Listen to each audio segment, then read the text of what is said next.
வில்லியா மாறின ராதிகா, அதிர்ச்சி கொடுத்த ராமமூர்த்தி, மனசு மாறின ஈஸ்வரி. ஸோ இந்த மாதிரியான விஷயங்கள் குறித்தா இன்னைக்கான பாக்கியலட்சுமி சீரியலில் என்னென்ன நடந்துச்சு அப்படிங்கிறத பார்க்க போகிறோம். ஸோ அந்த வகையில் கோபி பாக்கியாவோட வீட்டில் நடக்கிற விஷயங்களை பற்றி ராதிகா கிட்ட சொன்னதுனால ராதிகா கோவப்பட்டு கத்துறாங்க. அதே நேரத்தில் பாக்கியாவோட வீட்டில் பார்த்தீங்கன்னா ராமமூர்த்தியினுடைய பிறந்தநாள் கொண்டாட்டமும் வந்துட்டு ஆரம்பமாக போகுது. ஸோ அந்த வகையில் இந்த எபிசோட ஆரம்பத்தில் ஈஸ்வரி கிட்ட ராமமூர்த்தியினுடைய பிறந்தநாளை கொண்டாடணும் அப்படிங்கிற மாதிரியா குடும்பத்தினர் கேட்க அதுக்கு அவங்களுமே சம்மதம் சொல்லிடுறாங்க. ஆனால் ராமமூர்த்தி இந்த வயசில் எனக்கு பிறந்தநாள் கொண்டாட்டம்லாம் தேவையா, வீட்டில் இப்போ இருக்கிற நிலைமைக்கு இதெல்லாம் இந்த கொண்டாட்டம்லாம் தேவையா அப்படிங்கிற மாதிரியா சொல்ல, அதுக்கு ஈஸ்வரி வாழ்க்கை அப்படிங்கிறது அப்படி இப்படி தான் இருக்கும், அதுக்காக நம்ம எப்போதுமே இடிஞ்சு போயிட்டு உக்காந்துடக்கூடாது, நம்ம வாழ்க்கையில் என்ன நடக்குதோ அதை அப்படியே கடந்து போகணும். இந்த மாதிரி ராமமூர்த்தியோட மனசை மாற்ற வேறு வழி இல்லாமல் அவருமே உங்கள் இஷ்டம் அப்படிங்கிற மாதிரி சம்மதமும் சொல்லிடுறாரு. அண்ட் இன்னொரு பக்கத்தில் கோபியும் மயுவும் பேசிக்கிட்டு இருக்கிறாங்க. அந்த நேரத்தில் ராதிகா காஃபி கொண்டு வரவா அப்படிங்கிற மாதிரி கோபி கிட்ட கேட்க அதுக்கு கோபி எடுத்துட்டு வா அப்படிங்கிற மாதிரி சந்தோஷமாக சொல்கிறாரு.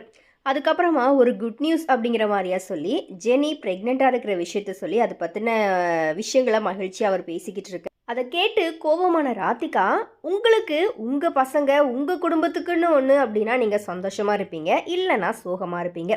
2 நாளாக எழில் வீட்டை விட்டு வெளியே போயிட்டான்னு புலம்பிக்கிட்டே இருந்தீங்க, இப்போது செழியன் மறுபடியும் அப்பாவாக போகிறத நினச்சி சந்தோஷப்படுறீங்க. ஆனால் என்னை பற்றியோ மயுவை பற்றியோ உங்களுக்கு கவலையே இல்லைல்ல. இந்த மாதிரி ராதிகா பார்த்தீங்கன்னா கோபிக்கிட்ட கோபப்படுறாங்க. அதை பார்த்து மயு பயந்து போக அதுக்கப்புறமா மயு கிட்ட ராதிகா மன்னிப்பு கேட்டு எவ்வளோ கண்ட்ரோல் பண்ணுறேன், ஆனால் என்னால் முடியலை, இனி உனக்காக என்னோட கோவத்தை நான் குறைச்சிக்கிறேன் அப்படிங்கிற மாதிரியா சொல்லி மயுவை சமாதானமும் செய்கிறாங்க. அண்ட் இன்னொரு பக்கத்தில் ராமமூர்த்தியினுடைய பிறந்தநாளுக்கு யாரெல்லாம் கூப்பிடலாம் அப்படிங்கிற மாதிரியா லிஸ்ட்டு போட்டுக்கிட்டு இருக்க செல்வி, கோபி சாரை கூப்பிடுவீங்களா அப்படிங்கிற மாதிரி கேட்க அதுக்கு ஈஸ்வரி, கோபி சார்னு யாரையும் எனக்கு தெரியாது, நான் கூப்பிட போகிறது இல்லை அப்படிங்கிற மாதிரி பதிலடி கொடுக்குறாங்க. அதுக்கப்புறமா பாக்யா கிட்ட எழில கூப்பிடுவியாக்கா அப்படிங்கிற மாதிரி செல்வி கேட்க எழிலுக்கு எல்லாமே தெரியும், அவனுக்கு தாத்தா மேலே பாசம் இருந்துச்சு அப்படின்னா அவனே வருவான், நான் கூப்பிட வேண்டிய அவசியம் இல்லை, அவன் ஒன்றும் அடுத்தவங்க கிடையாது, அவன் இந்த வீட்டில் ஒருத்தன் தானே, அவனுக்கு அவங்க தாத்தாவோட பிறந்தநாளுக்கு வரணும்னு தோணுச்சு, இல்லை அவன் வரணும்னு நினச்சா கண்டிப்பாக வருவான் அப்படிங்கிற மாதிரி சொல்லிட்டு எழுந்து போயிடுறாங்க. அண்ட் இன்னொரு பக்கத்தில் அமிர்தா நிலாவுக்கு கதை சொல்லிக்கிட்டு இருக்க, அங்கே எழில் வந்து 2-3 வீடு பார்த்தேன், அதில் ஒன்றுமே செட் ஆகலை, 2 நாளில் பார்த்துடலாம் அப்படிங்கிற மாதிரி சொல்லிக்கிட்டு இருக்கிறாரு. அதோட அமிர்தா கிட்ட அம்மா ஃபோன் பண்ணாங்களா இந்த மாதிரி கேட்க அமிர்தா நைட்டு பண்ணாங்க அப்படிங்கிற மாதிரி சொல்கிறாங்க.